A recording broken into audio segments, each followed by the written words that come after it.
The Russian invasion of Ukraine is now in its 11th day. So let's take a look at the latest developments where Russia has resumed its offensive in the southeastern city of Mariupol. This comes just hours after Russia had declared a ceasefire to allow the civilians to evacuate. Now, according to information that has come in, the ceasefire did not even last half an hour. And both sides have now blamed each other for letting the ceasefire agreement lapse.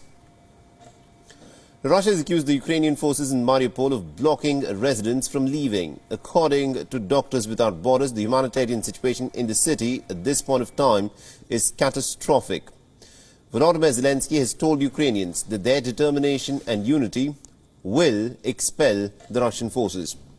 He's also appealed to the people living in the Donbas region to resist, quote-unquote, the liars on Russian television and not to believe the Russian propaganda. His statement has come as the Russian invasion of Ukraine has now entered into its 11th day.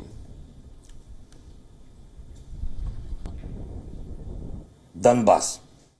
Вспомни, как о тебе говорили. Донбасс никто не ставил на колени. И никому поставить не дано. Эти слова в Донецке, слова в Луганске знает каждый. Их часто повторяли. Раньше.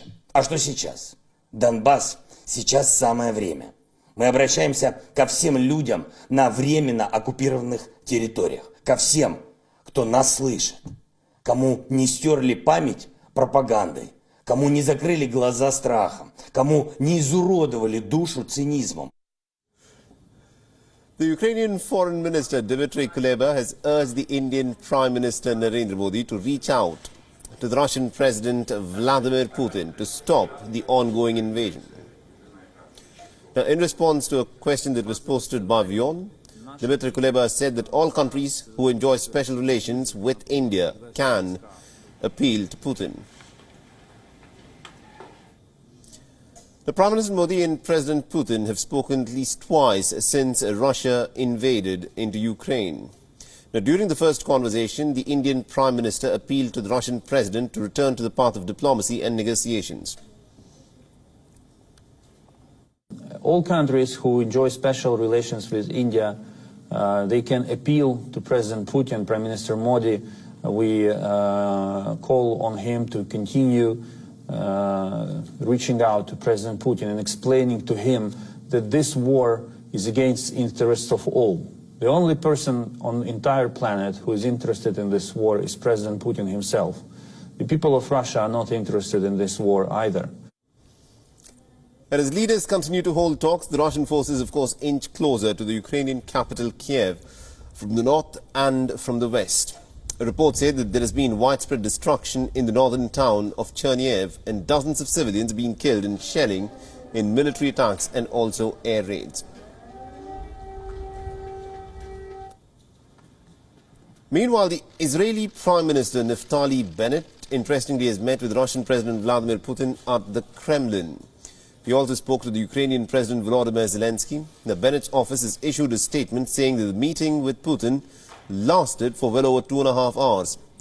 Now, this surprise visit by the Israeli Prime Minister came after Israel reportedly offered to mediate between Moscow and Kiev. Now, after this, Bennett, of course, headed to Berlin to hold talks with the German Chancellor Olaf Scholz.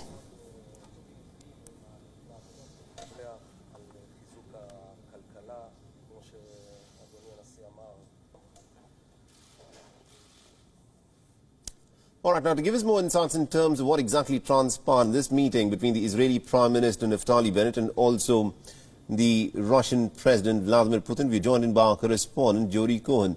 Now, Jody, this meeting was obviously kept under wraps until virtually its end. What more do you know as to what may have transpired when the two leaders met? Well, according to a statement by Israel's Prime Minister's office, the flight took off on Saturday morning after the two leaders spoke on Wednesday. Now, the timing is significant because Saturday is the Jewish Sabbath, which is the day of rest. The Prime Minister, as an Orthodox Jew, would only travel on Saturday for a life-saving purpose. And clearly, in the case of Ukraine, he thought this would be. And this suggests that he wants to play a mediating role, which was requested actually by Ukrainian President Zelensky. Modi and Prime Minister Bennett offered President Putin, and that this offer wasn't rejected. Also significant is the fact that an Israeli diplomatic source has said that the meeting was coordinated in advance with the US, Germany and France in continuous dialogue with Ukraine. And also, according to the information that has come in, the meeting between Naftali Bennett and Vladimir Putin is said to have lasted for almost about 2.5 hours. Do we know at this point of time anything at all? Has there been any statement that's been officially put out in terms of what the two leaders discussed during the meeting? So the meeting took place at the Kremlin, and a key focus appears to be on the Ukraine war. According to Kremlin spokesman Dmitry Peskov, the two leaders discussed the situation around Ukraine. According to reports, Prime Minister Bennett also spoke about the situation of Israelis and Jewish communities as a result of the conflict. They also discussed the ongoing Iran nuclear talks in Vienna, which Russia is a signatory to. Earlier Saturday, Russia indicated that before backing the Iran deal, it would need guarantees from the US and cited Western sanctions against Russia. So it appears progress in the Iranian nuclear talks and the Ukraine-Russia war could now potentially be linked. And also, it is very interesting that Naftali Bennett, the Israeli Prime Minister, is trying to mediate between the Russians and the Ukrainians. How is Israel placed between the two nations to in fact be able to successfully mediate and bring in peace between Russia and Ukraine? So the trip to Moscow came after back-to-back phone calls with Presidents Putin and Zelensky in recent days. Israel has developed strong ties with both countries over the years, and that's helped by the large Jewish communities in both, and also the significant Ukrainian and Russian diasporas in Israel itself. Now, interestingly, Construction and Housing Minister Zev Elkin, he acted as translator during the trip for Bennett. And he has family in Ukraine, which really does demonstrate the close ties between the people in Israel and Ukraine. Of course, there are very close ties as well with the people in Russia. Out of a population of 9 million, 1 million Israelis are of Russian origin. So Israel is careful to maintain relations with both so that it can play a mediation role.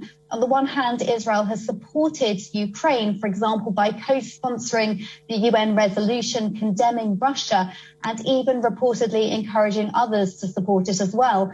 On the other hand, Israel has managed to avoid a rift with Moscow, and that's important because Russia controls Syrian airspace, where Israel needs to defend itself against Iranian-backed militias, which it sees as an existential threat.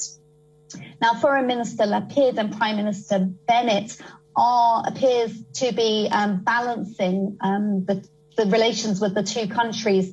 For example, Lapid has been using stronger language. He's talked about a breach of the international order. And Prime Minister Bennett has been talking more about support for the Ukrainian people and not mentioning Russia specifically. WION is now available in your country. Download the app now and get all the news on the move.